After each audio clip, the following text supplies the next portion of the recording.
Because all we are is a network of conversations. That's all we are as human beings. We're a network of conversations. How are you getting yourself in the room? How are you doing that? How are you adding value? How are you connecting in that way? And that's what we're going to be talking about right now, transforming obstacles into cash flow. So someone might say, hey, Darren, that's really hard to get into those rooms, right? Or how did you get into those rooms? Like, can you tell us a little bit of your story and how that worked and then how you grew that into your businesses, into cash flow? I'll show you something practically right here in my home office here. Let's go. So I have a must-meet list. So this is 100 people on this list. So, you see in the news media, they have the America's Most Wanted list. This is a must-meet list. So I had a virtual assistant, cost me a couple $100s, and I hired a virtual assistant to actually put this all together, do all the research for me, and create a must-meet list. Every time I meet one of these people, I put a star beside their name. And so the key thing is these are all influencers. Some of them have passed away now in the last year or so, but I have multiple must-meet list boards.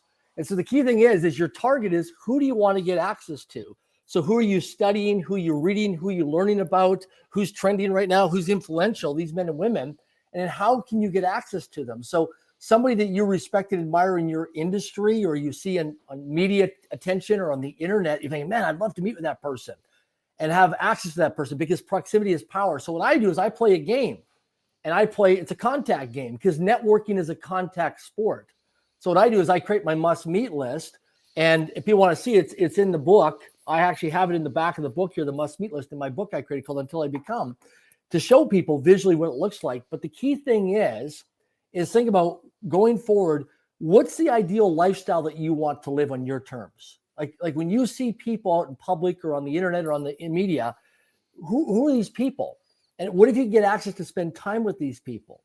Because all we are is a network of conversations. That's all we are as human beings. We're a network of conversations. When you realize that anything you really want in your life is going to come from strangers, we're just a network of conversations. So the key thing is that what I do is I put these people on my must-meet list, as you see back there on the wall, and then I just start having conversations with people and saying, this is what I'm committed to. I want to meet these people. And, everybody has a chiropractor, a massage therapist, a doctor. Everybody knows, because back in 1967, Stanley Milgram did a wonderful case study called The Law of 6 Degrees of Separation. And what Stanley Milgram discovered is that we were 6 degrees of separation from everybody on planet Earth. Now, because of the internet and social media, we're now less than 3 degrees of separation from anybody on planet Earth. So the key thing is that we live in a world of connectivity. And so first of all, is write down on paper, who do you want to meet? And then start thinking about your life and follow them on social media. Who's following them? Who's interacting with them? Who's engaging with them?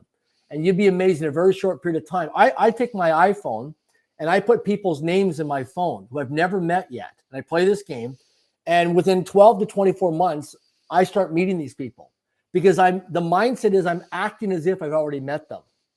So I'm building a personal relationship like as if I already know them. And I start to follow these people in terms of what's some points of interest, what's their birth date, what's their wedding anniversary, what's their spouse or partner, significant other, what's their name, what's their children's names, what are things that matter most to these people. So when I meet these people, I can pull up information on them and tell you all kinds of data points on them. So if I have to sneak off to a restroom, if I walk into a charity event or an airport and there's that person I want to meet who's on my must-meet list, or I'm on an airplane and, oh my gosh, there's so-and-so who's on my must-meet list, I can excuse myself for a couple minutes, look at my phone, look at my data points, like, oh my gosh, now I know how to go up to that person and start to establish and build rapport so they get to know me and like me and trust me about building relationship equity. Because I want to be relational and not transactional. I want to be memorable versus forgettable.